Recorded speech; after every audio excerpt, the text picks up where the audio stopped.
20-20, 30-30,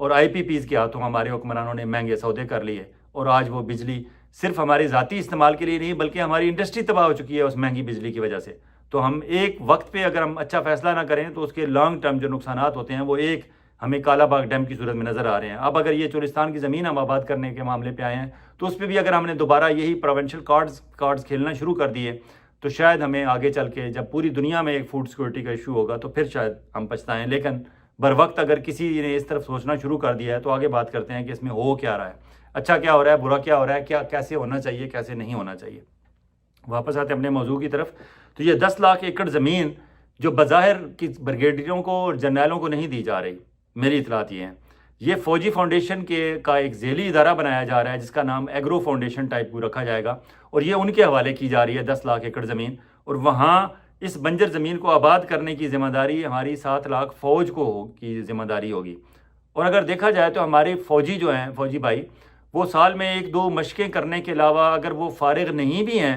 تو پھر بھی ان کے پاس اتنے انسانی وسائل موجود ہیں کہ وہ اگر اس پہ وقت صرف کریں تو یہ ہماری بنجر زمین آباد ہو سکتی ہے۔ اس کے علاوہ اتنی بڑی تعداد میں کوئی ہم فورس ایک دم تیار نہیں کر سکتے جو ہماری 10 لاکھ ایکڑ بنجر زمین، اور بلکہ اس سے بھی زیادہ کئی لاکھ ایکڑ زمین ہمارے پاس موجود ہے، وہ آباد کر سکے۔ تو اگر ہم فوج کو اس طرف استعمال کر رہے ہیں تو یہ بہتر بات ہے، یہ غلط بات نہیں ہے۔ ہاں، ٹرمز اینڈ کنڈیشنز کیا ہوں گی اس پہ بات کرنے کی ضرورت ہے، اور وہ ہماری آرمی کو اور ہمارے DGI-SPR کو آ کے بتانا چاہیے کہ یہ کن ٹرمز اینڈ کنڈیشنز پہ یہ آباد کرنا چاہتے ہیں۔ یہ خفیہ سلسلے کو بہتر نہیں ہوتے، خواہ مخواہ لوگوں کے ذہنوں میں یہ شکوک و شبہات پیدا ہوتے ہیں کہ شاید کچھ غلط ہو رہا ہے،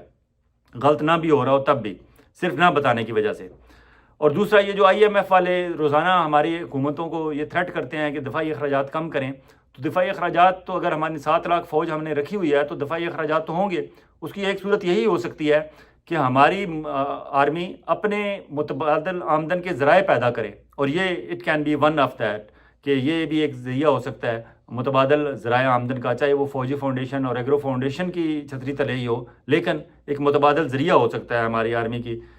آمدن کا، اور پھر ہم فوجی کٹ بھی لگا سکتے ہیں ان کے بجٹ پہ کہ ٹھیک ہے جی آپ اتنا تو ادھر سے کما رہے ہیں، باقی ادھر سے آپ تھوڑا سا بوجھ ہمارا کم کریں۔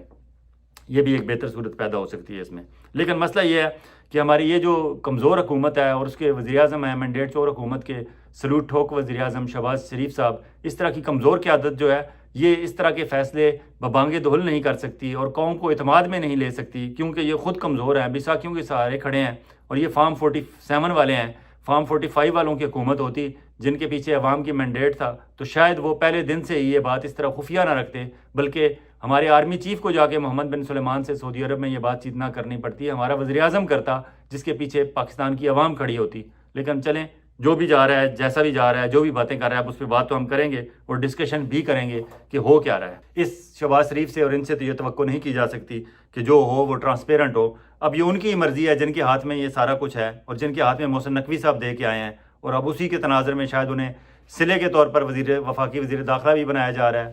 اور شاید آگے بڑھ کے کچھ اور بھی انہیں دیا جائے۔ اینی ہو، تو یہ جو زمین ہے، آرمی والوں کو ایک زمین تو انہیں مل گئی، اب انہیں مشکل یہ پیش آ رہی ہے کہ یہ کام ہم نے شروع کس طرح کرنا ہے، کیونکہ ان کا تو تجربہ نہیں ہے ایگریکلچر کے حوالے سے، یہ پہلا تجربہ ہوگا ان کا۔ فوج بے شک ان کے پاس 6-7 لاکھ موجود ہے، انسانی وسائل ان کے پاس موجود ہیں، لیکن کام کہاں سے شروع کرنا ہے یہ نہیں پتہ۔ اور پھر مشورے دینے والے یہ بھی کرتے ہیں کہ آپ روایتی انداز میں اگر ایگرو فارمنگ کریں گے تو اس میں اتنا پروفٹ نہیں ہوگا، آپ کو جدید ٹیکنالوجی اپنانی ہوگی، اور جدید ٹیکنالوجی اپنانے کے لیے آپ کو چائنا سے رابطہ کرنا چاہیے، کیونکہ ان کی پروڈکشن جو ہے پر ایکڑ کسی بھی فصل کی وہ ہم سے بہت بہتر ہے۔ تو جب چائنا سے رابطہ کیا گیا تو چائنا والوں نے جو شرط رکھی، جو اب تک کی باتیں باہر نکلی ہیں، اس میں یہ تھا کہ انہوں نے کہا کہ ہم آ کے آپ کی یہ بنجر زمین آباد تو کر دیں گے، اپنی ٹرمز اینڈ کنڈیشنز ہوں گی ہماری، اس میں ایک یہ ہوگا کہ ہم یہاں سے جو بھی پروڈیوس ہوگا آپ ہمیں پابند نہیں کریں گے کہ ہم پاکستانیوں کو ہی بیچیں اور پاکستان میں ہی بیچیں، ہم اسے دنیا بھر میں جہاں چاہیں ایکسپورٹ کریں، یا چاہیں تو ہم واپس چائنا لے جائیں اور اپنے لوگوں کی ضرورت پوری کریں۔ یہاں ہماری جو بھی فیصلہ ساز تھے ان کے کان کٹ کے کہ ہم تو اپنی غذائی فوڈ سیکیورٹی کے حوالے سے اور غذائی قلت سے بچنے کے لیے اپنی ضروریات کے لیے پیدا کرنا چاہتے ہیں، لیکن اگر آپ یہاں پیدا کریں گے اور لے جائیں گے اور ہمارے پلے پتہ نہیں کچھ پڑے گا نہیں پڑے گا، تو یہ الٹا ایک مسئلہ بن جائے گا کہ ہم نے اپنے ہاتھوں سے اپنی زمین آپ کو دے دی ہوگی اور ہم پھر ہماری قوم بھوکی کی بھوکی رہے گی، تو یہ صورت شاید ممکن نہیں۔ اب اس کو بیک برنر پہ رکھا گیا، چائنا کے ساتھ جو بات چیت چل رہی تھی اسے ختم نہیں کیا گیا، اسے ہولڈ پہ رکھا گیا۔ اس دوران مشورہ دینے والوں نے مشورہ دیا کہ محمد بن سلیمان نے اپنی ذاتی دلچسپی سے ریاض سے چند سو کلومیٹر دور سعودی عرب میں ریگستان میں ایک دنیا آباد کی ہے، اور وہاں انہوں نے کامیاب ایگرو فارمنگ کی ہے، جہاں سے وہ بہت بہتر پروڈکشن لے رہے ہیں، پروڈیوس لے رہے ہیں، تو ان سے رابطہ کیا جائے۔ تو عاصم منیر صاحب پہلے بھی گئے، اور اب یہ تازہ ترین ان کا دورہ اسی تناظر میں تھا، اور وہ ہماری جو پرائم منسٹر سیکریٹریٹ میں بیٹھے ہوئے ہیں اسپیشل انویسٹمنٹ فیسیلیٹیشن کونسل کے افسران، وہ بھی ان کے ساتھ تھے، اور وہاں اس دورے کے دوران اسی پہ بات ہوئی۔ اب وہاں ان کے ساتھ دو تجاویز ان کے سامنے رکھی گئیں، ایک یہ کہ زمین لیز پر لے لیں ہم سے، سعودیہ سے کہا گیا، دوسرا یہ کہا گیا کہ آپ ہمارے ساتھ جوائنٹ وینچر کر لیں۔ زیادہ امکان یہ ہے کہ شاید لیز والا رسک وہ بھی نہیں لینا چاہیں گے کہ یہاں کل تک پتہ نہیں کوئی حکومت کون آ جائے گی، کیا ہوگا کیا نہیں ہوگا۔ البتہ وہ فوجی فاؤنڈیشن کی جو ذیلی ادارہ ایگرو فاؤنڈیشن ٹائپ بن رہی ہے، اس کے ساتھ جوائنٹ وینچر کے لیے تیار ہو رہے ہیں، اور اس میں تجویز یہ دی گئی ہے کہ ہماری جو میجر کراپس ہیں اس پہ ویٹ ہم کریں گے، گندم جو ہے، میز مکئی، اور رائس چاول کا کریں گے، کاٹن کپاس جو ہوتی ہے وہ کریں گے، اور ویجیٹیبلز اینڈ فروٹس کو گرو کرنے کے تجربات کریں گے، اور وہ جدید ٹیکنالوجی کی مدد سے کریں گے، جس میں چند لاکھ ایکڑ زمین میں ہم بہت بہتر پروڈیوس لے سکیں گے۔ اور کھجوریں اور کیلا جو ہے اس کو سر فہرست رکھا گیا ہے کہ چولستان کے ایریا میں کھجوروں اور کیلوں کے کامیاب تجربات پہلے بھی کیے جا چکے ہیں، مزید ہم جدید ٹیکنالوجی کے ذریعے سے کریں گے تو اس میں ہم بہتر پروڈکٹ لے سکتے ہیں۔ یہ جوائنٹ وینچر جب ہوگا تو اس میں آبویسلی یہ زمینیں اب تک کی اطلاعات کے مطابق بالکل جرنیلوں اور بریگیڈیئروں کو نہیں دی جا رہی ہیں، البتہ ریٹائرڈ جرنیلوں اور بریگیڈیئروں کو اس پروجیکٹ میں جاب ضرور ملیں گی، اور جابز انہیں دینے میں بھی کوئی حرج نہیں ہے کہ اگر ہمارے حاضر سروس فوجی جوانوں نے وہاں کام کرنا ہے تو ان سے بہتر کام لینے والے جو ہیں وہ ریٹائرڈ جرنیل یا بریگیڈیئر ہی ہو سکتے ہیں۔ اگر مینجمنٹ ان کے حوالے ہو ریٹائرڈ فوجی جرنیلوں اور بریگیڈیئروں کے، اور نیچے ہماری حاضر سروس فوجی جوان کام کر رہے ہوں، تو شاید وہ یس سر نو سر، وہ جو نو سر تو ہوتے ہی نہیں آرمی میں، یس سر ہی ہوتا ہے، وہ شاید ان سے بہتر رزلٹ بھی لے سکیں۔ اگر ہمارے پرائیویٹ لوگ وہاں اے سی ڈی سی چلے گئے یا ایگریکلچر کے لوگ ایگریکلچر آفیسر چلے گئے تو شاید وہ ہماری فوج سے اس طرح جوانوں سے کام بھی نہ لے سکیں، تو اس میں بھی کوئی حرج نہیں ہے۔ لیکن یہ سب کچھ ٹرانسپیرنٹ طریقے سے کیوں نہیں ہوتا ہمارے ملک میں؟ اچھا کام بھی ہوتا ہے تو اسے چھپا کے کیا جاتا ہے، اور پھر شکوک و شبہات پیدا ہوتے ہیں۔ لیکن اور آخری بات اس میں اچھی یہ ہوگی اس سارے پروجیکٹ میں، سارے منصوبے میں، کہ یہ ایک تو ہماری یہ جو آرمی ہے وہ کسی پروڈکٹیو کام میں مصروف ہوگی، ورنہ آپ کو پتہ ہے کہ ویگو ڈالے پہ ہر وقت وہ مصروف ہوتے ہیں، کس کو اٹھانا ہے، کس کو واپس رکھنا ہے، کس کو کہاں رکھنا ہے، کس کے ساتھ کیا بات منوانی ہے، کس سے کیا ویڈیو ٹیپ ریلیز کرنی ہے، کس کی کہاں سے ٹیپنگ کرنی ہے، کس کے کہاں سے ٹیلی فون کالز جو ہیں وہ ریکارڈ کرنی ہے، کب انہیں ریلیز کرنا ہے، اور وہ ان چکروں میں پڑے رہیں گے، یا یہ کہ ویگو ڈالا کہاں بھیجنا ہے کہاں نہیں بھیجنا، یا یہ کہ کہاں کاغذات نامزدگی چھیننے ہیں، کس سے فارم 45 چھیننے ہیں، کہ کہاں فارم 45 کو 47 میں کس طرح تبدیل کرنا ہے، فورجری کس طرح کرنا ہے، یہ سارے الیکشن کے رزلٹ کس طرح تبدیل کرنے ہیں، ان سارے کاموں سے میں سے بھی ہم جان اسی طرح چھڑا سکتے ہیں کہ اگر ہم اپنی ان جوانوں کو، ان ہمارے